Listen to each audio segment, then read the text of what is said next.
Messieurs les présidents, Madame la ministre, messieurs les rapporteurs, mes chers collègues, pour l'année 2018, les crédits de la mission Anciens combattants, mémoires et liens avec la nation sont relativement stables et n'appellent pas de points d'attention particuliers pour notre groupe.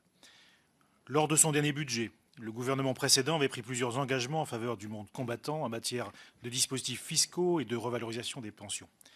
Je salue votre décision de les maintenir et d'honorer ainsi les promesses faites au monde combattant dans le contexte budgétaire contraint que nous connaissons tous.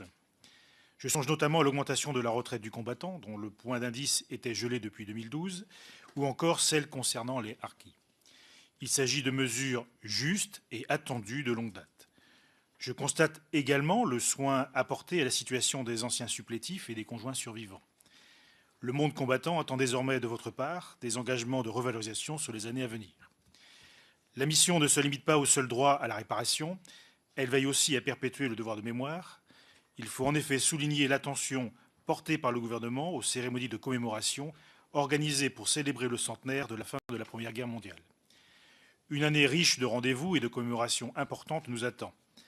Les Français sont fiers de leurs anciens combattants, ils attachent une grande importance au devoir de mémoire et tiennent à honorer ceux qui nous ont quittés en donnant leur vie pour la nation. Un regret toutefois qui n'est pas d'ordre budgétaire, il s'agit de l'absence d'un secrétariat dédié aux anciens combattants. Je ne doute pas de votre estime pour le monde combattant, mais votre décision laisse à penser que nos anciens ne méritent plus l'attention exclusive d'un ministère dédié.